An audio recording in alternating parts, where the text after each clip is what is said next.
Prezadíssimo telespectador, bem-vindos a mais um Mídia Cidadã, o programa que debate comunicação e cidadania. E no programa de hoje nós vamos abordar um tema bastante importante, bastante interessante, que é a questão da ansiedade. E para isso eu recebo a doutora Michele Vieira Bernardo, que é terapeuta cognitiva comportamental e presidente da APORTA, Associação dos Portadores de Transtornos de Ansiedade. Prazer recebê-la nos nossos estúdios da TV Aberta. Eu que agradeço a participação. Doutora Michele, eu gostaria de começar essa nossa entrevista pedindo para você explicar para o nosso telespectador quais são os transtornos de ansiedade mais comuns e as suas graduações. Quer dizer, o transtorno de ansiedade que é normal, que é comum, até a ansiedade que precisa ser tratada. Tá, então vamos começar explicando primeiro o que é a ansiedade. Primeiro que a ansiedade, ela é uma reação normal, todo ser humano possui, todo ser humano tem. E a ansiedade, na verdade, ela tem uma função de preservação. Apesar dela gerar uma sensação desagradável no corpo, a grande função dela é fazer com que o indivíduo consiga se preservar em situações em que ele entenda que é perigoso. Mesmo que sejam avaliações futuras de perigo, é a ansiedade que faz com que ele se preserve, é a ansiedade que faz com que ele se proteja por causa daquela situação. Então, a ansiedade na sua gradação menor, ela é positiva, ela é produtiva, ela faz com que o indivíduo, inclusive, se movimente. Ele faz com que ele queira alcançar novos desafios. Nesse momento, a gente não fala em transtorno de ansiedade. Ela é produtiva, ela é viável. A gente só fala em transtorno de ansiedade quando essa ansiedade ela alcança níveis muito altos e começa a trazer prejuízos para quem a tem. Então, quando a gente vai falar de transtorno, a gente tem transtorno de ansiedade generalizada, a gente tem transtorno do pânico, a gente tem fobias, a gente tem transtorno de estresse pós-traumático e a gente ainda tem transtorno de estresse agudo. Nesses tipos de transtorno, a ansiedade ela está gerando prejuízo cada um de alguma forma. Então, na fobia social, a ansiedade é tão forte que a pessoa tem dificuldade de ter relações sociais, ela tem dificuldade de sair de casa, em alguns casos. Então, é o tipo de prejuízo que a fobia social vai te trazer.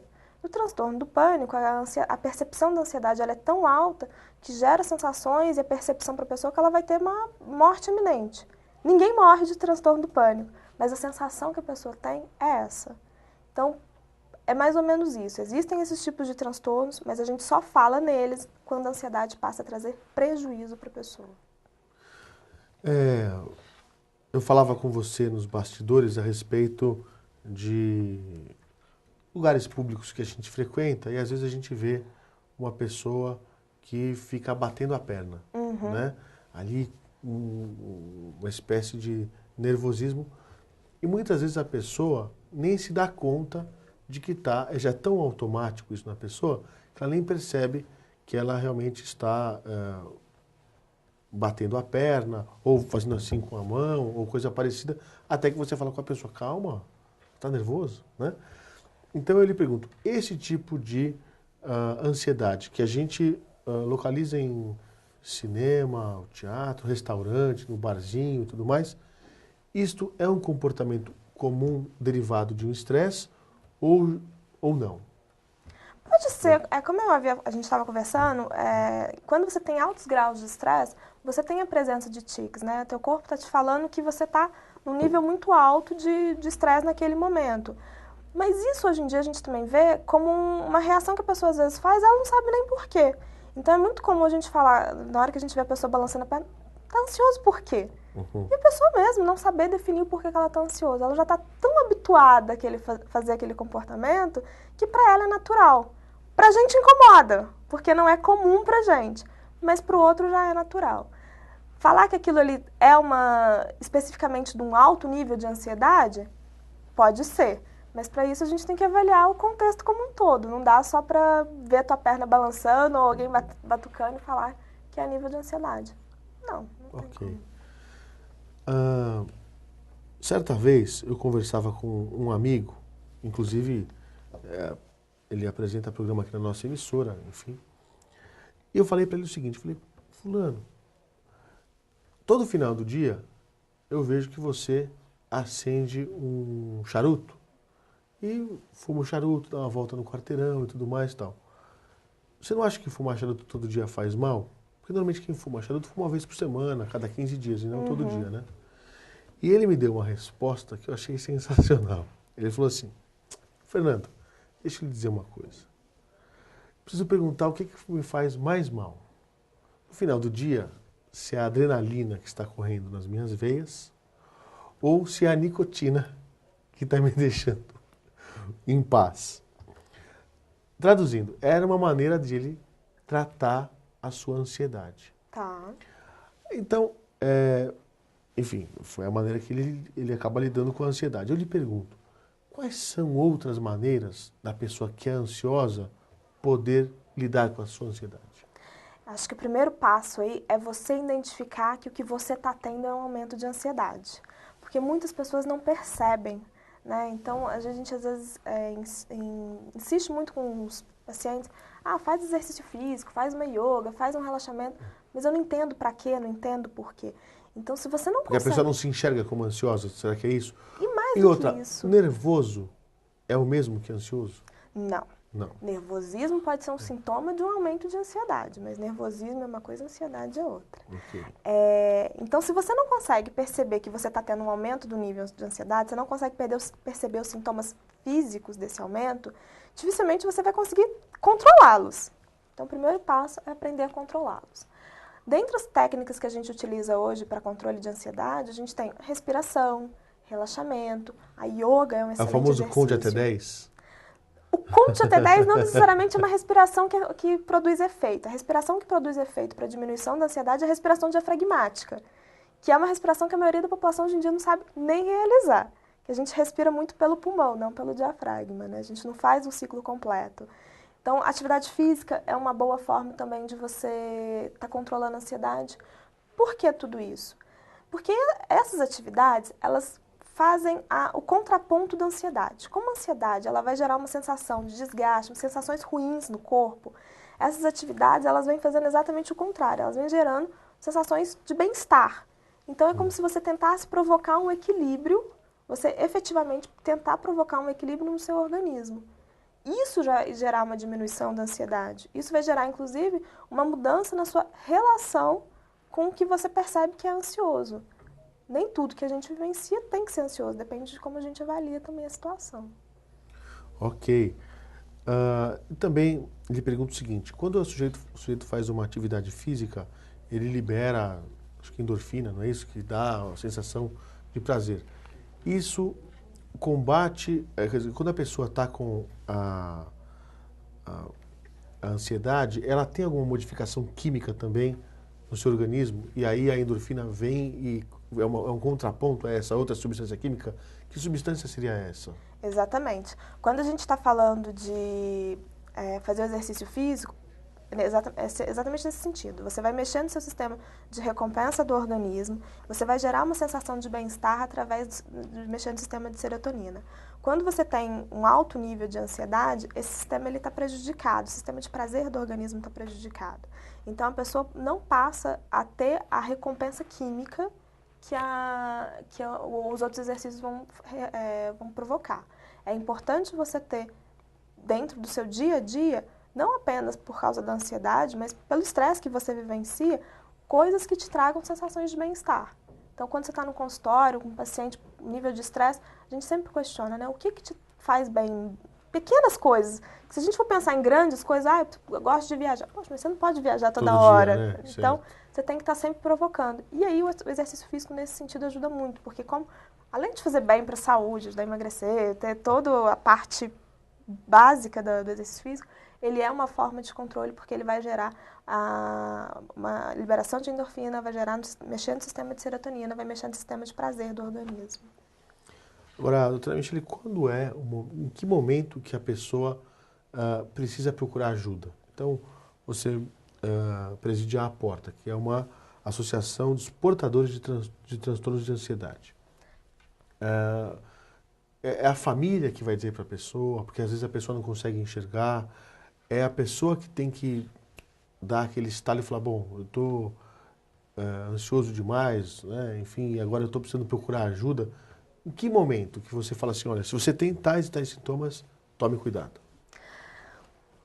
Eu não vou nem pelos sintomas, eu vou pelo prejuízo. Se você está percebendo que a ansiedade ela está começando a interferir no seu dia a dia, você está começando a deixar de fazer coisas que antes eram normais para você, coisas em que as pessoas que estão em volta de você estão te dizendo que, olha, você fazia isso antes, você não está fazendo agora.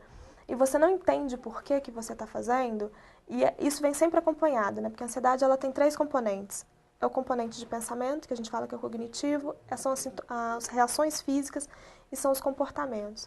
Se você começa a perceber que fisicamente você está sempre com sensações de aceleramento, palpitação, de irritabilidade, nervosismo, são sensações que não são agradáveis de você vivenciar. Pensamento, se você está sempre com a percepção, mas e se eu fizer isso vai dar errado? Mas e aquilo? Mas eu acho que não vai dar certo. Se eu fizer isso, alguma coisa ruim vai acontecer. Pensamentos negativistas. Podemos dizer que sim, a gente fala que é um pensamento negativo, né? E teu comportamento acaba sendo de esquiva das situações ou de fuga delas mesmo, você está tendo prejuízo. Então, se você tem um prejuízo, está na hora de você procurar algum tipo de ajuda.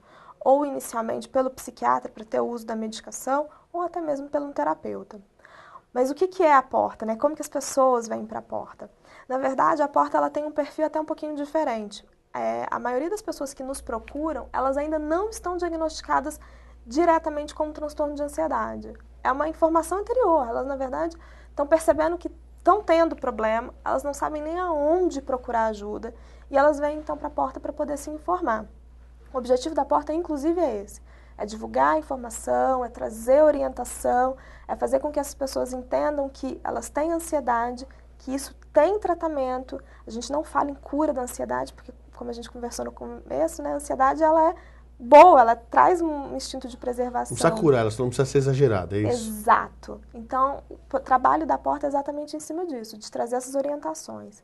Quem vem, desde os familiares que estão procurando ajuda para tentar explicar para essa pessoa que ela tem um transtorno de ansiedade, até mesmo as próprias pessoas. Elas viram e falam, olha, eu estou tendo aqui um monte de sintomas, já fui parar no hospital, já não estou conseguindo ir trabalhar e não sei o que eu tenho. O que eu tenho, né? Então, elas vêm no sentido de buscar esse tipo de orientação. O trabalho circula muito nesse sentido, de melhoria de qualidade de vida dessas pessoas. Eu fico pensando aqui, quando, por exemplo, você tem aquela namorada que liga para você para saber o seguinte, onde é que você está? O que você está fazendo? E aí você percebe uma ansiedade, né, da pessoa e que chega a incomodar. Né? É um caso para se procurar ajuda? Depende. Depende do que isso está gerando de prejuízo para ela, né? Porque, na verdade, o que está ativando... Não só gera prejuízo para ele, né? Exato, né? Que o grande prejudicado é quem está sofrendo de ansiedade. Então, se ela está avaliando a todo momento que ela não sabe onde está o namorado e que, com isso, ela gera os pensamentos de ele está me traindo, ele está fazendo alguma coisa que eu não estou sabendo, ele não está me contando, isso faz com que eles se afastem, bom, está começando a ter um prejuízo nas relações pessoais dela. Então, sim, isso é para procurar Então é o seguinte, a dica é para a moça, que se ela tiver no 3º ou no 4º namorado e toda vez terminar porque ela está achando que é ciúme, e às vezes pode ser um transtorno de ansiedade, precisa investigar isso, né? Precisa. Se ela está todo no relacionamento, ela tem exatamente a mesma percepção. Ele está me traindo, ele vai dar errado, a gente vai terminar. E isso faz com que ela tenha uma série de ações e reações que a prejudiquem. Bom, então a gente pode não ser só ciúmes. Você tem toda a razão. Eu também queria lhe perguntar a respeito de... Eu realmente... lembrei. Estava tentando lembrar o nome do ator, aquele Jack Nicholson. Isso. Né? Ele fez um programa, um filme no cinema, que falava sobre o TOC, o transtorno obsessivo compulsivo. Então ele andava, por exemplo, numa calçada e ele não podia pisar na risca da calçada. Então tinha vários quadradinhos, ele colocava o pé exatamente em cima do quadrado, porque se ele colocasse na risca, alguma coisa de ruim poderia acontecer. Exato. E outras manias mais. Então, por exemplo, o copo estava aqui. Se o copo estivesse do outro lado, o dia dele não começava, enquanto o copo dele não fosse para o lado correto. Isso foi mostrado pelo cinema, né? Mas eu lhe pergunto, na sua opinião, a abordagem de um tema como esses, na área da comunicação, no cinema, é salutar, é importante, quer dizer, para as pessoas também poderem reconhecer, porque ali mostra o problema, né? E aí chama a atenção das pessoas para o problema, e às vezes é mais comum do que a gente imagina, né? Eu acho importantíssimo, porque é o que você está falando, as pessoas às vezes elas têm tão pouca informação, e a gente está numa grande cidade como São Paulo, mas essas informações não circulam tanto em cidades menores. Se você não tem alguma coisa sendo representada, onde a grande camada do público pode ver, pode absorver essa informação, muitas pessoas não sabem nem o que elas acabam tendo. E aí elas vivem com esse transtorno por grande parte da vida, sem buscar um tratamento, sem entender o quanto isso é ruim e quanto poderia estar sendo muito melhor se tivesse tratamento adequado. Se você pegar os filmes, não só filmes, mas até pessoas públicas que às vezes divulgam, né? Você falou do toque, uma grande pessoa que a gente ouve falar de toque, que já veio várias vezes na televisão falar do toque, é o Roberto Carlos. Sempre que as pessoas ouvem falar, elas se identificam com as histórias dele, há um aumento na procura de atendimento, sem dúvida alguma, né? Então ela fala assim, Roberto Carlos sofre, por que eu não vou sofrer também, né? Sim. E aí com essa identificação as pessoas tendem a procurar ajuda. Seria interessantíssimo se a gente conseguisse ter mais filmes, ter mais... Mais divulgação. Perfeito, seria essa a ideia. Agora, no seu caso, você é uma terapeuta cognitiva comportamental. Isso.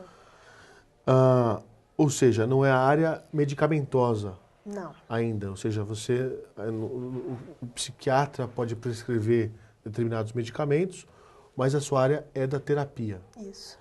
Eu lhe pergunto, quais são alguns exemplos de terapias que a pessoa pode praticar contra a ansiedade? Você citou a questão da academia. Uhum. Isso é uma terapia?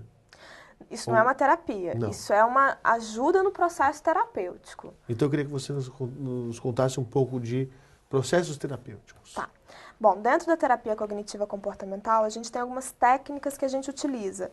Não é comum a todos os tipos de terapia, né? Cada terapia, cada linha de atendimento dentro da psicologia, ela vai trabalhar a ansiedade de uma determinada forma.